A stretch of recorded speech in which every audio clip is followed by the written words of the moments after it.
আজকে কোন কোন জেলাতে বৃষ্টি হলো? আমাদের নারায়ণগঞ্জে তো আল্লাহর রহমতে অনেক সুন্দর বৃষ্টি হয়েছে। বৃষ্টি দেখলে কোন কোন আপুদের মনে আমার মতো খিচুড়ি, গরুর মাংস, ইলিশ মাছ ভাজা, পেঁয়াজ মরিচের ভর্তা এগুলা ঘুরতে থাকে বলেন? তো সামান্য বৃষ্টি দেখলেই শুধু খিচুড়ি খেতে মন চায়।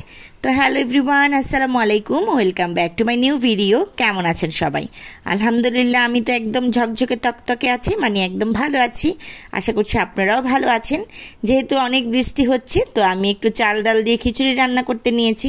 আমার বাসায় 2 রকমের ডাল ছিল, মসুর ডাল আর মটরের ডাল। আমি 2টা ডালই দিয়ে দিয়েছি আর পরিমাপ মতো চাল দিয়ে এখন সুন্দর করে ধুয়ে একটু সময়ের জন্য ভিজিয়ে রাখছি। একটু সময় ভিজিয়ে রাখলে ডালগুলো অনেক সুন্দর সেদ্ধ হয়ে যায়। আমার কাছে এই ব্যাপারটা অনেক ভালো লাগে। আমি আধা ঘন্টার জন্য ভিজিয়ে রেখেছিলাম আর এদিকে সব কোটা বাছা করে নিয়েছি। মানে বাসায় একটা বেগুন ছিল, আলু ছিল, টমেটো ছিল আর সব মশলা রেডি করে নিয়েছি। আজকে আমি হাতে মেখে খিচুড়িটা বসাবো। এইভাবে খিচুড়ি খেতে কিন্তু অনেক মজা লাগে। হাতে মেখে যে কোনো খাবার রান্না করলে কেন যে টেস্ট এত বেড়ে যায় আমি সেটাই বুঝি। আমি যেই হাঁড়িতে রান্না করব এই হাঁড়িতে চাল ডালগুলো নিয়ে নিলাম, সাথে দিয়ে দিলাম দারচিনি, এলাচ, তেজপাতা আর সাথে দিয়ে দিয়েছি বেগুন, আলু, টমেটো আর যেই মশলাগুলো আমি পরিমাপ করে রেখেছি, মানে যতটুকু চাল ডাল দিয়েছি ওই আন্দাজে আমি পরিমাপ করে নিয়েছি। তো এগুলো সব কিছু এখন ভালোভাবে দিয়ে দিচ্ছি চাল ডালের মধ্যে। তারপরে দিচ্ছি হাত দিয়ে একটা ঘোট, মানে হাত দিয়ে খুব ভালোভাবে মাখাবো। যত ভালো মাখানো হবে টেস্ট অতই বাড়বে। আমি সামান্য একটু তেল দিয়ে দিচ্ছি, কারণ আমি এখানে তেলটা ব্যবহার করব না, আমি শেষে একটু বাগার দিব। আর আমার কাছে এই খিচুড়িতে একটু বাগার দিতে যে কি ভালো লাগে, মানে এটার গ্রানটা যত ভালো লাগে।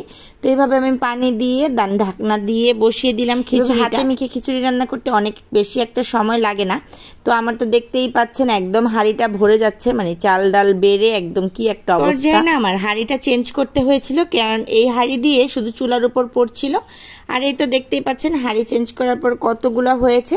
তো আমি এখন বাগার দিব। আমি কিছু শুকনা মরিচ, রসুন কুচি আর পেঁয়াজ কুচি দিয়ে দিচ্ছি, সামান্য একটু লবণ দিয়ে এখন সুন্দর করে বেরেস্তা করে নিব। আর এই তো আমার মজাদার খিচুড়ির উপর এখন আমি বাগারটা দিয়ে দিব। কোন কোন আমার আপুরা আছেন যে আমার মতো এইভাবে খিচুড়ি রান্না করে দেন আবার বাগার দিয়ে খান? আমার কাছে কিন্তু এইভাবে বাগার দিয়ে খেতে অনেক ভালো লাগে। এইভাবে একটু বাগার দিয়ে একটু নেড়ে চেড়ে ঢাকনা লাগিয়ে রাখলে পরে যখন এই ঢাকনাটা খোলা হয় অনেক সুন্দর একটা রসুন পেঁয়াজের ফ্লেভার আসে। এই জিনিসটাই আমার কাছে অনেক ভালো লাগে। তো একদিকে আমার খিচুড়ি রান্না হয়ে গিয়েছে, অন্য চুলায় আমি হাতে মেখে গরুর মাংসও বসিয়ে দিচ্ছিলাম।